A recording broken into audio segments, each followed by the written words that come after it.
Hi guys, मैं विक्रम सिंह और लगातार वीडियो में अपनी वीडियो को आगे बढ़ाते हुए आज रीट के अभ्यर्थियों के लगातार फोन आ रहे हैं कि सर हमारे लिए भी कोई नया प्रारूप बना दीजिए, हमारे लिए भी कोई टॉपिक चेंज कर दीजिए, यानी कि हमारे लिए भी कोई टॉपिक बना दीजिए। तो रीट के विशिष्ट अभ्यर्थियों के लिए मैं आज पहले ही टॉपिक के तौर पर आपको स्टार्ट करता हूं कि अधिगम की परिभाषा। ठीक है, याद नहीं होती, उल्टा सीधा हो जाता है, पता नहीं कैसे। तो आज उसको बहुत अच्छे साधारण ट्रिक से मैं आपको क्या करता हूँ, अधिगम की परिभाषाओं को समझाता हूँ। चलते हैं सबसे पहले। ठीक है, ट्रिक कैसे कि सबसे पहले ये मेरा क्या घर है, ये मेरा क्या है भाई, घर। ये तो कोई बात नहीं है, सबका है, आपका भी है, मेरा भी। ये घर, और ये घर है तो इसके बाहर क्या है, गेट होता है। प्रत्येक घर के बाहर क्या होता है, गेट। तो अधिगम की परिभाषा देने वाले जो विचारक, ठीक है, वहीं से स्टार्ट होते हैं कि गेट, और गेट से हम एक विचार को निकाल लाते हैं, क्या, गेट्स। गेट से क्या निकाल लाते हैं, गेट्स निकाल। ठीक है, उसके बाद जब गेट है तो मेरे घर के बाहर ही क्या है कि भैया एक गार्डन, क्योंकि घर और घर के बाहर क्या है, मेरे गार्डन, और गार्डन से निकल जाता है एक और विचारक, गार्डनर। क्या निकल आया, गार्डनर। और गार्डन में क्या है कि एक पेड़ है जो बहुत दिन से क्या है, सूख गया है। क्या हो गया है, सूख गया। अब सूख गया तो उसको क्या कहते हैं, सूखी लकड़ी। और सूखी लकड़ी के लिए क्या कहते हैं, एक शब्द है इंग्लिश, वुड्स। कौन सा शब्द, वुड्स। वुड्स यानी सूखी लकड़ी। ठीक है, तो मेरा घर के बाहर गार्डन, गार्डन में क्या है, एक पेड़। अब उस पेड़ पर क्या बैठा है, एक कौवा। और कौवा जब बैठा है तो उससे एक और विचारक निकल कर आते हैं, क्रो एंड क्रो।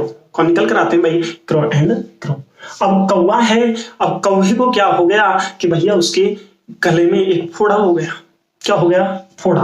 और फोड़ा जब हो गया तो नेक्स्ट विचारक गिलफोर्ड। कौन आ गए, गिलफोर्ड। ठीक है, अब जब फोड़ा हो गया तो कौवे को हम कहां ले गए, डॉक्टर। और डॉक्टर कैसा था, स्किन। और स्किन का जब डॉक्टर था तो उससे निकल कर आ गया कौन सा विचारक, स्किनर। और स्किनर ने फिर क्या है कि उस कौवे को पकड़ा और जोर से हिलाया, और हिलाया तो एक और विचारक निकल कर आ गया, उसका नाम क्या हो गया, हिलगार्ड। क्या हो गया, हिलगार्ड। तो अधिगम की परिभाषा देने वाले कौन कौन से विचारक थे या कौन कौन से मनोवैज्ञानिक थे, जिनमें number 1 Gates, Gardner, Crow and Crow, Woods, Guilford, Skinner और हिलगार्ड। इन्होंने क्या दिए, अधिगम की परिभाषा। अब बात करते हैं कि कैसे कैसे दिए। तो सबसे पहले गेट्स। तो गेट्स की बात करें कि मेरा गेट और मेरा गेट है, तो मेरे गेट पर कैसे व्यक्ति बैठेंगे, जब मैं खुद अनुभवी और प्रशिक्षणार्थी हूं तो मेरे गेट पर भी कैसे व्यक्ति बैठेंगे, अनुभवी और प्रशिक्षणार्थी। कैसे व्यक्ति हैं भाई, अनुभवी भी और प्रशिक्षण भी। तो सीधी सी बात है कि अनुभव और प्रशिक्षण से सीखा हुआ ज्ञान ही क्या है, अधिगम कहलाता है। किसकी परिभाषा पूरी हुई, गेट्स की परिभाषा। उसके बाद दूसरा, गार्डन। ठीक है, अब गार्डन है तो गार्डन का क्या अच्छा होना चाहिए, वातावरण। यानी कि मेरा गार्डन और मेरे गार्डन का क्या अच्छा है, वातावरण अच्छा है। और जब वातावरण अच्छा है तो सीधी सी परिभाषा आपको किसकी निकल आई, गार्डनर की, कि वातावरण के द्वारा सीखे हुए ज्ञान को क्या कहा जाता है, अधिगम कहा जाता है। दूसरी परिभाषा कितनी अच्छी, गार्डन की, वातावरण से सीखे हुए ज्ञान को क्या कहते हैं, अधिगम कहते हैं। उसके बाद क्रो एंड क्रो, 3 नाम है, क्रो एंड क्रो। तो वैसे इसकी भी क्या है कि 3 ही शब्दों में परिभाषा की आदत, अभिव्यक्ति और ज्ञान। इन 3 तत्वों में निहित क्या है, इनकी परिभाषा की आदत, अभिव्यक्ति और ज्ञान। 3 तत्वों से क्या है कि क्रो एंड क्रो की परिभाषा पूरी हो जाती। अब बात करते हैं किसकी, वुड्स।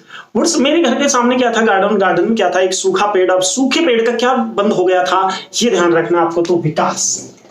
क्या बंद हो गया, विकास। और सीधी सी परिभाषा निकल कर आ गई कि विकास के द्वारा या उत्तरोत्तर विकास या लगातार विकास होने से क्या है कि जो कुछ ज्ञान हमें मिलता है, जो कुछ सीखा है, वही क्या कहलाता है, अधिगम कहलाता है। उसके बाद क्या है, गिलफोर्ड। और फोड़ा एक ऐसी बीमारी है कि आपने आज किसी के देखा, दूसरे दिन वो अपने आप अपने हो जाता है। यानी कि व्यवहार से व्यवहार में बदलाव कहलाता है, व्यवहार से व्यवहार में परिवर्तन।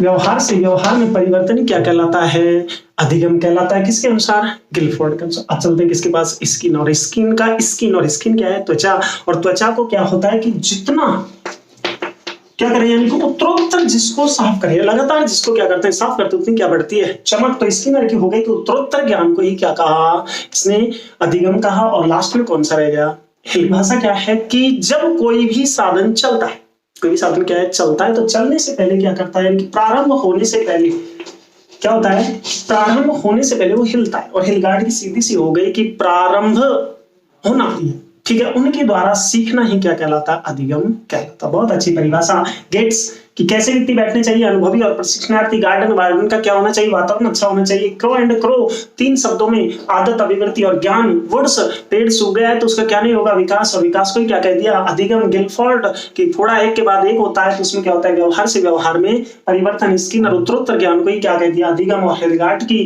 कि जिस किसी चीज की प्रारंभिक क्रिया होती है वहीं से सीखना क्या कहलाता है, अधिगम कहलाता है। तो मेरे हिसाब से दोस्तों आपके लिए बहुत अच्छा फंडा मैंने आपके लिए बनाया कि अधिगम की परिभाषाएं बिल्कुल नॉर्मल तरीके से, अब आपको किसी प्रकार की कोई परेशानी नहीं होगी।